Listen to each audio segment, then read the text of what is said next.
जय श्री गणेश। नमस्कार, मैं आचार्य संजय द्विवेदी। मेरे समस्त प्रबुद्ध दर्शकों का मेरे चैनल पे हार्दिक स्वागत है।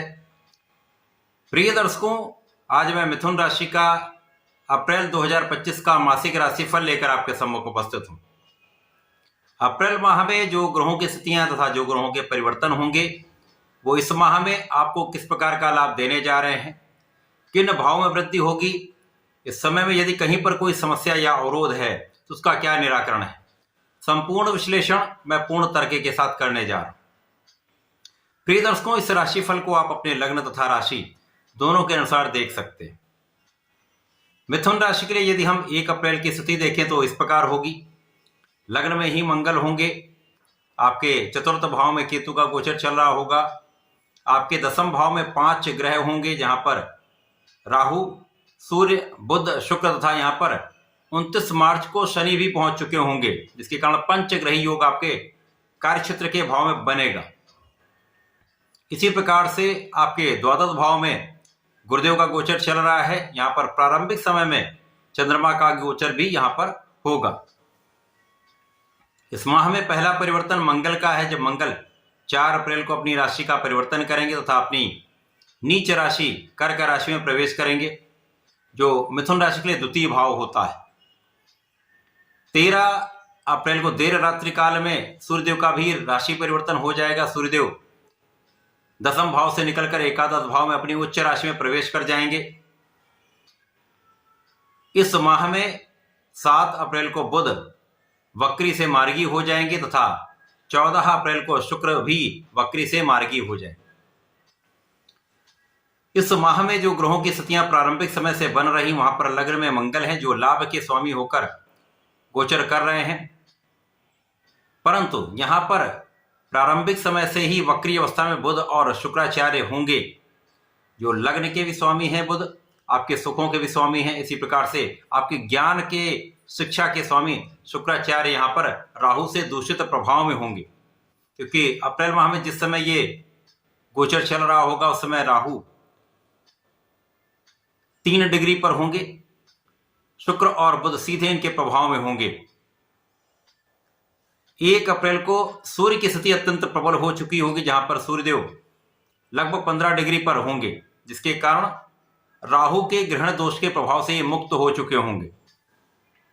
क्योंकि 14 मार्च से जब ये सूर्यदेव का परिवर्तन हुआ है तो मिथुन राशि के लिए स्थितियां कहीं ना कहीं कष्टकारी हुई हैं, क्योंकि यहां पर बुध शुक्र पहले से ही राहु के प्रभाव में है। अब शुक्र भी बुध के लिए अत्यंत कारक भी हैं और मित्रोत भाव में होते हुए अत्यंत लाभकारी होते हुए यहां पर गोचर कर रहे हैं। बुध स्वयं लग्नेश तथा सुखेश होकर यहां पर राहु के प्रभाव में दूषित हैं, जड़ दोष में हैं। अब जब सूर्य भी 14 मार्च को जब आए थे तो यहां पर इन ग्रहों का दूषित प्रभाव कहीं ना कहीं मिथुन राशि के जातकों के लिए समस्या उत्पन्न कर रहा था, जिसके कारण 14 मार्च के बाद से ही समस्याएं उत्पन्न हुई। आपके कार्य क्षेत्र में समस्या उत्पन्न हुई, आपके व्यापारिक क्षेत्र में समस्या उत्पन्न हुई, आपके वाणी के भाव में दूषित प्रभाव आया। इसी प्रकार से लाभ की मात्रा यहां पर न्यून हो गई। परंतु 1 अप्रैल को सूर्यदेव महाबलवान स्थिति में आ जाएंगे तथा ये उच्चाभिलाषी होंगे, जिसके कारण ये बुध को भी बल देंगे, शुक्र को भी बल देंगे। और यहां पर प्रारंभिक समय में शनिदेव होंगे तो शनि का उतना बल नहीं होगा, 0 डिग्री पर होंगे, तो किसी प्रकार से शनिदेव का ना ही कोई अच्छा प्रभाव यहां पर प्राप्त होगा, ना ही कोई बड़ा नकारात्मक प्रभाव यहां पर प्राप्त होने वाला है। कुंडली में सूर्यदेव और गुरुदेव 2 ऐसे ग्रह हैं, यदि ये बलवान हो जाते हैं तो कुंडली के बहुत सारे दोषों को ये समाप्त कर देते हैं। यहां पर 14 अप्रैल से दोनों ही कहीं ना कहीं निर्बल थे। गुरुदेव 12वें भाव में होकर निर्बल थे, यहाँ पर सूर्यदेव ग्रहण के प्रभाव के कारण निर्बल थे, परंतु 1 अप्रैल से सूर्यदेव का प्रभाव अत्यंत विशिष्ट हो जाएगा, जिसके कारण इस समय में आपके कर्म क्षेत्र की समस्याएं दूर होना प्रारंभ हो जाएंगी। आपके वाणी का जो प्रभाव है वो अच्छा होने लगेगा। इसी प्रकार से आपके ज्ञान के भाव में पहले से अधिक सुधार होने लगेगा। अब भाग्य के स्वामी शनिदेव यहां पर पहुंचेंगे, भाग्य और अष्टम के स्वामी होकर यहां कर्म क्षेत्र होंगे। शनिदेव का एक प्रभाव यह भी है कि जब ये इस भाव में जाते हैं उस भाव के प्रभाव को कई गुना बढ़ा देते हैं। परंतु यहाँ पर ये 0 डिग्री पर होंगे तो कोई बड़ा यहाँ पर लाभ नहीं मिलेगा। परंतु जैसे जैसे इनकी डिग्री आगे बढ़ती जाएगी तो ये एक सकारात्मक परिवर्तन देने लगेंगे। यहां पर मंगल आपको ऊर्जा का प्रवाह कर रहे हैं, परंतु जब बहुत सारी स्थितियां निर्बल होती हैं तो अकेले एक ग्रह का प्रभाव बहुत अच्छा लाभ नहीं दे पाता, जिसके कारण उस ऊर्जा का सही उपयोग आप नहीं कर पाते हैं। परंतु जैसे ही मंगल का राशि परिवर्तन आपके धन भाव में होगा, ये आपके एक प्रबल स्थिति बन रही है, क्योंकि मंगल यहां पर द्वितीय भाव में जाकर नीच राशि में अवश्य होंगे, परंतु इनका नीच भंग हो जाएगा, जिसके कारण आपके लिए धन के मार्ग प्रशस्त हो जाएंगे। धन के लिए कई मार्ग बन जाएंगे, यह निश्चित है। अब सूर्यदेव दशम भाव को प्रबलता देने के प्रभाव में आ जाएंगे, जिसके कारण बुध जो लग्नेश है तो यहां पर आपके मन का तनाव समाप्त होगा, शारीरिक समस्याएं यहां पर कम हो जाएंगी, आपके बुद्धि का बल अच्छा हो जाएगा, आप विवेकपूर्ण कार्य करने लगेंगे, विवेकपूर्ण आप निर्णय लेने लगेंगे, जिसके कारण कहीं ना कहीं जो विवाद की स्थिति बन रही थी वो भी दूर होंगे।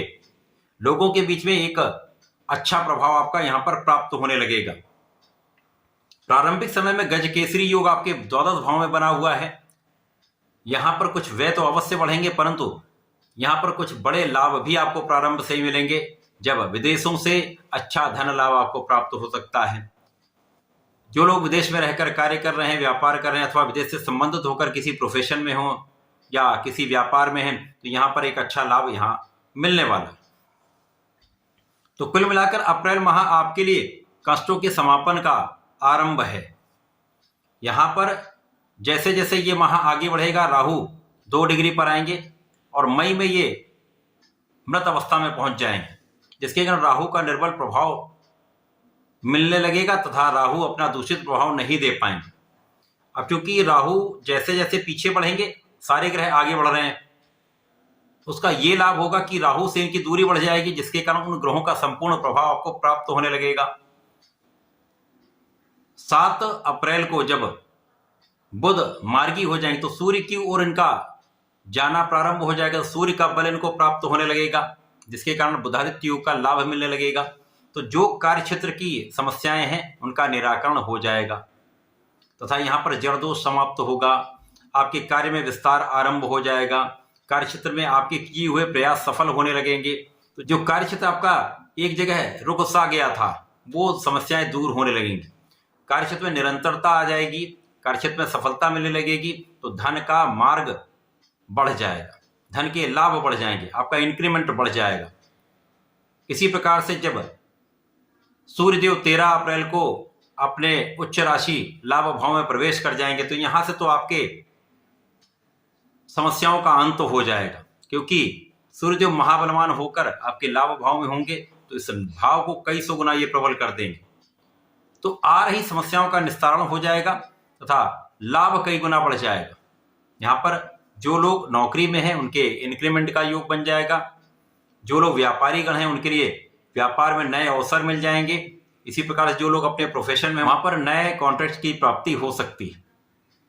विशेष रूप से 14 अप्रैल से जब शुक्र मार्गी होकर आगे बढ़ेंगे, बुध और शुक्र दोनों मार्गी होकर जब आगे की ओर गमन करना प्रारंभ करेंगे तो इनका भी गमन लाभ भाव की ओर होगा, जिसके कारण पूर्ण रूप से ये सूर्य के प्रभाव में आएंगे तथा यहाँ पर कला जगत के लोगों के लिए विशेष अवसर प्राप्त होने लगेगा।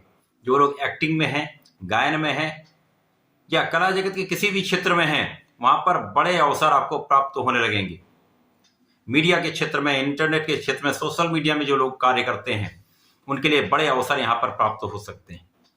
तो निश्चित रूप से ये प्रारंभिक समय में कुछ तनाव की स्थिति रहेगी। अप्रैल माह जैसे जैसे आगे बढ़ेगा वैसे वैसे आपकी लाभ की स्थिति बढ़ती चली जाएगी। यहाँ पर मंगल भी नीच भंग में होकर महाबलशाली होंगे, जिसके कारण धन तो बढ़ेगा ही बढ़ेगा। यहाँ पर सूर्य और मंगल का प्रभाव आपके ज्ञान को बढ़ाने वाला है, शिक्षा के क्षेत्र में आपकी उन्नति कराने वाला है तथा यहाँ पर जो लोग सरकारी नौकरी के प्रयास में हैं उनके लिए ये मार्ग बन सकता है, आपको सरकारी नौकरी के प्रयास से सफलता की प्राप्ति हो सकती है। इसी प्रकार से जो लोग परीक्षाएं दे रहे हैं अथवा दे चुके हैं उनका परिणाम भी अच्छा यहाँ पर प्राप्त होने वाला है। संतान पक्ष बलवान होगा, श्रेष्ठ संतान प्राप्ति का योग बनता है। इसी प्रकार से इस समय आपका परिश्रम बहुत अच्छा रहने वाला है। आप पूर्ण परिश्रम करके संपूर्ण प्रयास करने वाले हैं, जिसका लाभ आपको आपके कार्य क्षेत्र में मिलेगा, सफलता के रूप में प्राप्त होगा तथा आपके लिए पदोन्नति का योग बन जाएगा, धन वृद्धि का योग बन जाएगा। इसी प्रकार से यहाँ पर वाणी का दूषित प्रभाव दूर होगा, तो आपकी वाणी की विशिष्टता तथा आपका विशेष प्रभाव, क्योंकि मिथुन राशि के जातक ज्ञानवान होते हैं, नैसर्गिक रूप से विद्वान होते हैं और यहाँ पर बुद्धि का बल अत्यंत श्रेष्ठ होता है। जब ये अपने संपूर्ण ज्ञान के साथ बुद्धि का उपयोग कर लेते हैं तो सफलता के मार्ग पर सर्वश्रेष्ठ लाभ लेने लगते हैं। तो यहाँ पर ऐसा निश्चित रूप से होगा। अभी कुछ समस्याएं जो चल रही हैं उनका समापन 1 अप्रैल से होने लगेगा। निश्चित रूप से अप्रैल माह आपके लिए विशिष्ट रहने वाला है। यहाँ से आपके इस पूरे वर्ष के मार्ग बनने वाले हैं, नए मार्ग बनेंगे, बड़े सफलता मिलेगी, बड़ा धन प्राप्त होगा, सुख समृद्धि का आप निश्चित रूप से लाभ लेंगे। इस पूरे वर्ष में जो ये माह है वो अत्यंत विशिष्ट रहने वाला, जो माइलस्टोन की तरह यहां पर आपके लिए प्रदर्शित हो रहा है।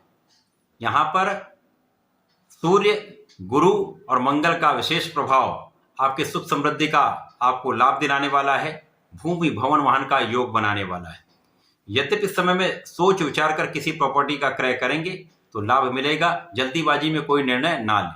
इसी प्रकार से जनता से संबंधित कार्य में है, राजनीति में है, शासन प्रशासन में है, तो यहाँ पर बहुत विचार करके आपको आगे बढ़ना चाहिए, क्योंकि राहु का प्रभाव जब तक ये 0 डिग्री पे नहीं पहुंच जाएंगे कहीं ना कहीं दूषित प्रभाव अवश्य प्रदान करता है, जिसका एक नकारात्मक प्रभाव आपके क्षेत्र में आपको मिल सकता है। तो यहाँ पर सजग रहेंगे, सावधान रहकर आगे बढ़ेंगे तो ये अप्रैल माह आपको बड़े लाभ देगा। जैसे जैसे इस माह में बुध और शुक्र की स्थिति प्रबल होगी, वैसे वैसे राहु के साथ भी एक अच्छा योग बनने लगेगा। राहु कूटनीति के कारक हैं, राजनीति के कारक हैं। यहाँ पर सूर्य भी बलवान है, बुध भी बलवान होंगे और यहाँ पर राहु का बल प्राप्त हो जाएगा, तो राजनीति के क्षेत्र में तो झंडे गाड़ देंगे। कहीं पर किसी प्रकार का बड़ा अवरोध नहीं आएगा, जो अवरोध आएगा उसका निराकरण आप आसानी से कर पाएंगे। इसी प्रकार से आपके किसी भी कार्य क्षेत्र में आपकी आ रही बाधाएं दूर हो जाएंगी, आपके कष्ट यहाँ पर समाप्त हो जाएंगे तथा इस माह में एक अच्छा लाभ आप ले पाएंगे। तो जो स्थिरता आपके जीवन में आ रही थी वो समाप्त हो जाएगी, कार्य क्षेत्र में मूवमेंट आ जाएगा, प्रोफेशन में नए अवसर मिलने से आपका मन भी संतुष्ट रहेगा, आप सफलता के मार्ग पर आगे बढ़ने लगेंगे। इस पूरे माह में तथा पूरे वर्ष में, पूरे जीवन काल में आपको गणपति जी की आराधना करनी चाहिए। ओम गंग गणपतये नमः का कम से कम 1 माला का जप अवश्य करें, हनुमानाष्टक का पाठ करें तथा संकटनाशन गणेशोत्तम का पाठ करते रहते हैं तो ये समस्याएं अभी की दूर होंगी तथा 1 अप्रैल से आपके लाभ कई गुना बढ़ जाएंगे। तो ऐसा करके इस समय का उपयोग करके लाभ लें। धन्यवाद, नमस्कार।